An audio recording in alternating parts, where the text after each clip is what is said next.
Hello, welcome back again. I hope you had a chance to learn those chords that we learned in the last lesson, the E chord, the A chord and the D chord. And I hope you at least had a chance to practice strumming them and swapping from one chord to the other. Now what I'm going to show you today is a way of strumming with the plectrum which will make your playing sound much more interesting. Because here's the thing, when people first learn guitar, usually they just strum downwards with the plectrum like this.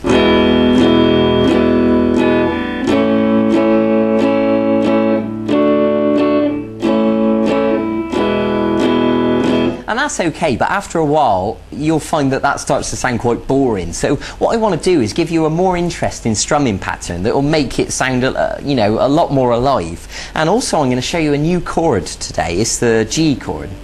So this strumming pattern is a downstroke, an upstroke, a chop, I'll explain that in a minute, and an upstroke. So when we put that together it sounds like this.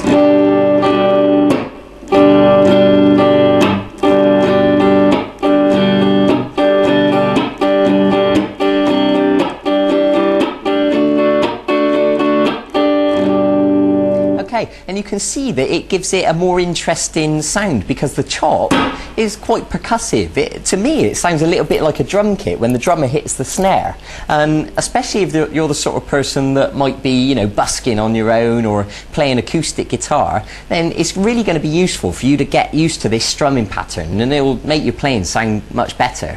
Okay, so let's begin. Now the first thing I want to show you is this new chord, the G chord. I think you'll find it straightforward. It's the middle finger on the 6th string at fret 3, the first finger on the 5th string at fret 2, and then these two fingers, the 3rd finger goes on the 2nd string at fret 3, and the little finger goes right next to it on the 1st string at fret 3.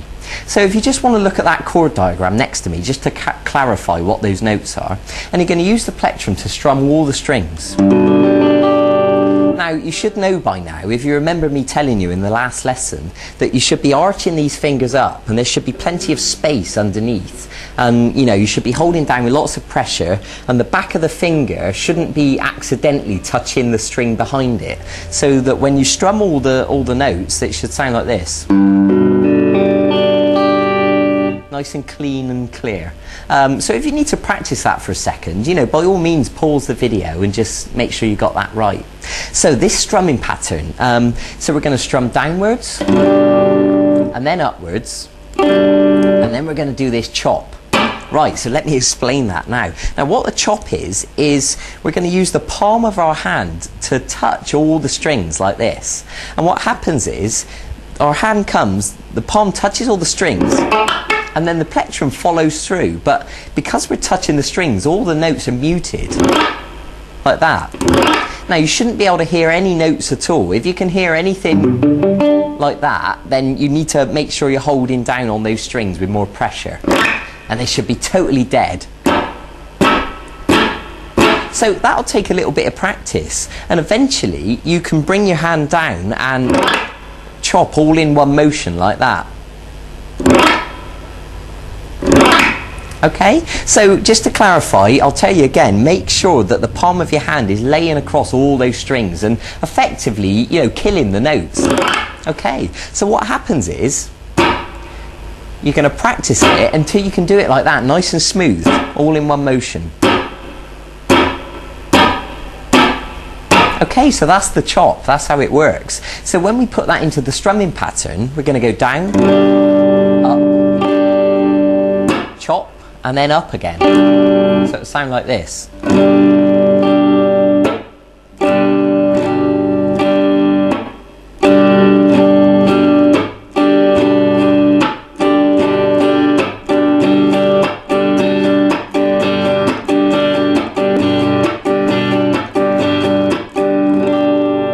Okay, now it's easier said than done. I expect that'll take you quite a bit of time to practice that. I mean, I know it takes my students quite a while before they really get the hang of it. So that's brilliant. So go easy on yourself. Don't give yourself any pressure to be able to play that straight away. Be patient with yourself. Stop the video. In fact, watch the video several times if you need to. That's fine. Okay, so, and also once you've practiced that, you can apply it to the other chords that you know. You can do it on the E chord. the A and the D.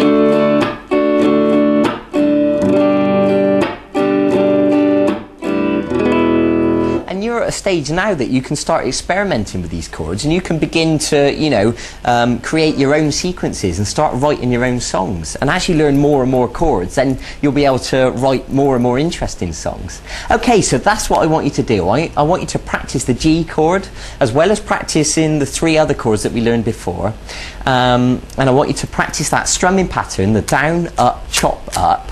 And go and get on with that and really dedicate yourself to it. You know, make sure you can really do it smoothly.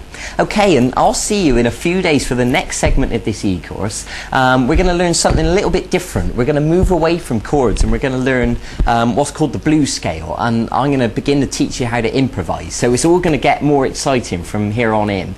So thanks for joining me. Go and get on with that. Go and begin practicing right now. And also, if you want to go and look at the website and check out the archive and see if there's any songs you want to learn. Because if you're brave enough to sort of, you know, go and tackle those now, then that would be brilliant. And you can start to build a repertoire of songs that you can play to people, you know, play at parties or whatever. So, thanks for joining me. I'll see you in a few days for the next segment of this course. Bye-bye.